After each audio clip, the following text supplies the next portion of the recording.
Me Rupali, welcome back to my channel. तर यंदाही आम्ही शिमग्यासाठी खास गावी आलो आणि उत्सवाची जी धमाल मज्जा आहे ती अनुभवली। ढोल ताशांचा गजर, गावातील उत्साहाचे वातावरण आणि सगळ्यांनी मिळून साजरा केलेला पालखी सोहळा, हा अनुभव खरंच खूप खास आहे, शब्दात न सांगता येणार आहे।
तुम्ही व्हिडिओच्या सुरुवातीला बघितलात, पालखीचा आगमन सोहळा जो होता तो खूप छान पद्धतीने पार पडला।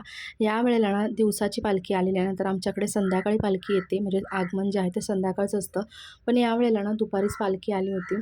पालखीचं आगमन झालं, थोडी घरं घेतली, त्यानंतर मग पालखी ना जेवणाच्या सुट्टीसाठी थांबली होती आणि मग आम्ही सुद्धा जेवण करायला आलो।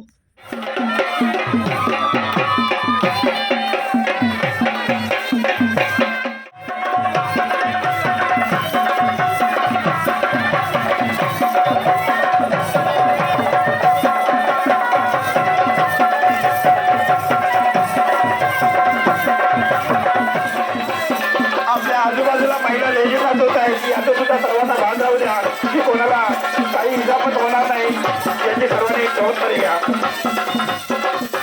बोला बोला रघुवीर, बोला बोला रघुवीर।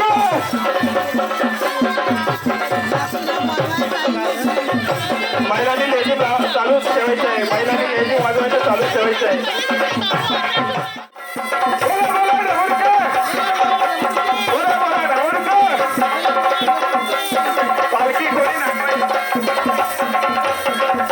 पालखी ज्याला नाचवायचं आहे त्याने पुढे यायचं आहे आणि कृपया कोणीही डबल नाचू नका, आमच्या सर्वांकडे लक्ष आहे। पालखीचा सर्वांना आस्वाद घेऊ द्या, आठवण क्षेत्र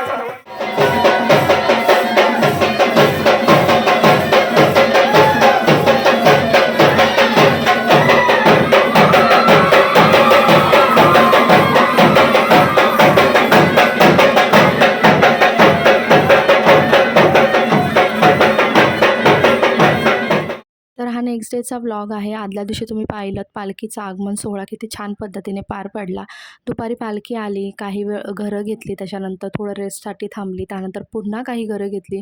संध्याकाळी छान देवळाजवळ पालखी नाचवली गेली, खूप मज्जा केली, एन्जॉय केलं। यावेळेला खूप सारे व्हिडिओ कॅप्चर केले नाहीत, पण खूप जास्त एन्जॉय केलं। आणि त्यानंतर मग पालखी वस्तीला गावी, म्हणजे आपलं मंदिर असतं वाडीतलं, तिथे थांबते आणि नेक्स्ट डेचा हा व्लॉग आहे, ज्या दिवशी ना आमच्या घरी पालखीचं आगमन होणार होतं।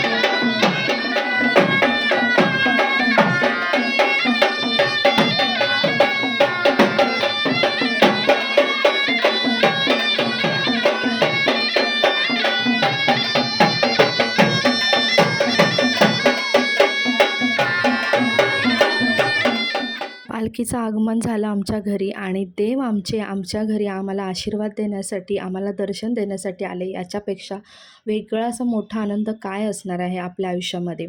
खरंच खूप मोठा आनंद असतो हा. कोकणामध्ये हा उत्सव इतक्या छान पद्धतीने साजरा करतात. त्याचे कारणही तुम्हाला माहिती आहे, की देव आपल्या घरी येणं म्हणजे ही किती मोठी गोष्ट आहे, भाग्याची गोष्ट आहे. आणि हे असं सगळं भाग्य ना सगळ्यांनाच मिळतं असं नाही आहे. त्यामुळे खरंच खूप छान वाटतं अशा गोष्टी. कोकणातला हा सगळ्यात रंगतदार सण म्हणजे शिमगा. गावातील धामधूम, ढोल ताशांचा गजर, सगळ्यांच्या चेहऱ्यावरचा आनंद, हे सगळं अनुभवताना ना खरंच मन अगदी भरून येतं. आज खास खूप मज्जा केली. म्हणजे पालखी यावेळेला ना आमच्याकडे बऱ्याच वेळ थांबली होती. त्यामुळे खूप जास्त मज्जाही करता आली. तुम्ही पुढे व्लॉगमध्ये पाहालच किती मज्जा केली आम्ही ती.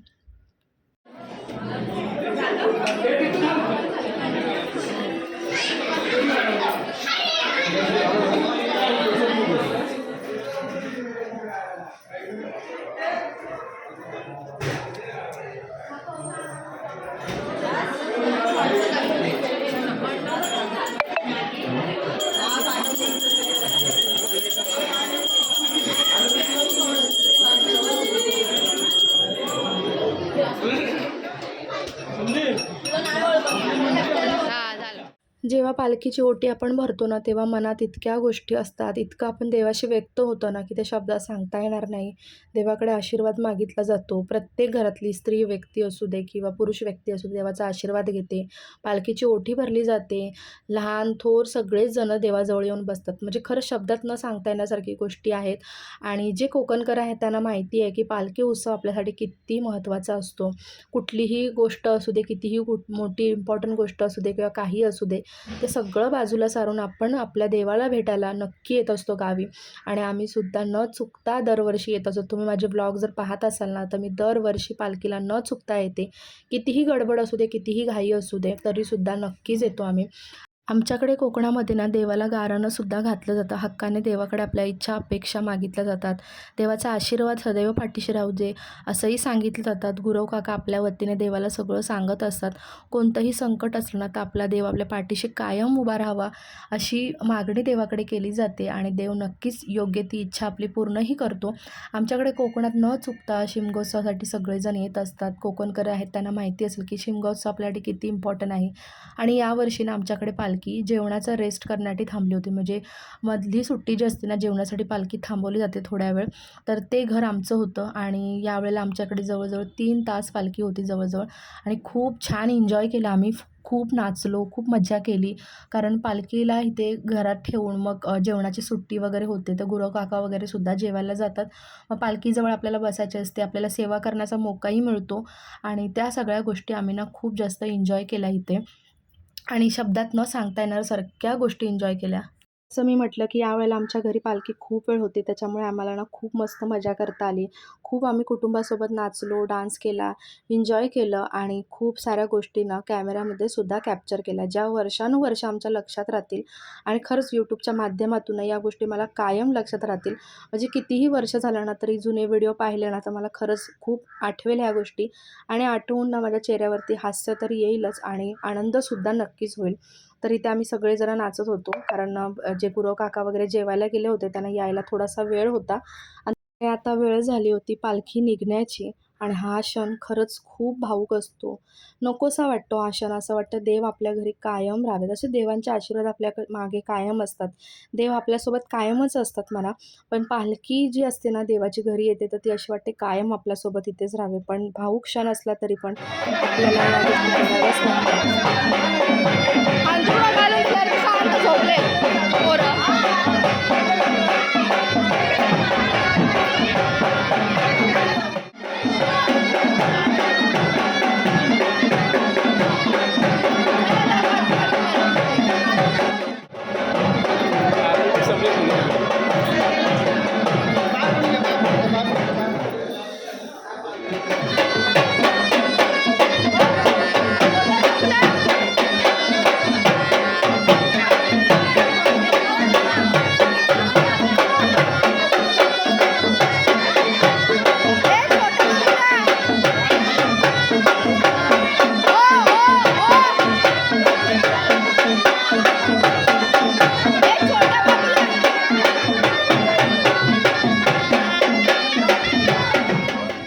आजच्या पालखी सोहळ्यामध्ये ना खरंच खूप मजा आली, खास मजा आली असं बोलायला काही हरकत नाही. पालखी सोहळ्यामध्ये देवाची पालखी, गावकऱ्यांची श्रद्धा आणि सगळ्यांनी मिळून केलेला जल्लोष, हा अनुभव शब्दात सांगणं खरंच खूप कठीण आहे. शिमगा म्हणजे ना फक्त सण नाही, तर तो आपल्या गावाशी आणि माणसांशी जोडणारा एक सुंदर असा उत्सवसुद्धा आहे. देवाची पालखी आता गेली होती आणि संध्याकाळी इथे ना सगळ्यांनी मिळून धुळवट खेळली. कारण धुळवट जी होती ती उद्या होती आणि उद्या सगळेजण परतीच्या प्रवासाला निघणार होते. त्यामुळे उद्या कोणाला वेळच नव्हता. त्यामुळे इथे पालखी गेल्यानंतर ना धुळवट जी खेळायला ती सगळ्या गावातल्या मुलांनी सुरुवात केली होती. आम्हालाही थोडाफार कलर लावला होता, पण आम्ही काही म्हणजे व्हिडिओमध्ये वगैरे आलो नाही. कारण आम्ही नंतर घरीच थांबलेलो आणि सगळी वाडीतली माणसं आहेत जी खेळत होती. म्हणजे लहान तर होतीच, त्याच्यासोबत मोठी माणसंही होती. सगळेजण मस्त एन्जॉय करत होते. सगळ्यांनी मिळून रात्री पार्टीसुद्धा केली, म्हणजे मज्जा केली. एकत्र जेवण वगैरे केलं, पण तेही काही मी शूट केलं नाही कारण मला ते पॉसिबल झालं नाही. पण खरंच खूप मज्जा येते. आपण असे एकत्र सगळे येतो. आता तुम्ही बघा, मुंबईमध्ये आपण प्रत्येकजण मुंबईतच राहत असतो, पण आपलं भेटणं काही होत नाही कारण प्रत्येकजण मुंबईतल्या वेगवेगळ्या भागात राहतो आणि इतक्या गाठीभेटी होत नाहीत. पण जेव्हा आपण एकत्र गावाला येतो ना, तर ह्या गाठीभेटीसुद्धा होतात. आनंदसुद्धा साजरा केला जातो, मनातल्या गोष्टी सांगितल्या जातात आणि आपण माणसांशी जोडलंही जातो. तर खरंच प्रत्येक गोष्टीमागे ना काही कारणसुद्धा असतं बघा. हा अनुभव खरंच खूप छान आहे.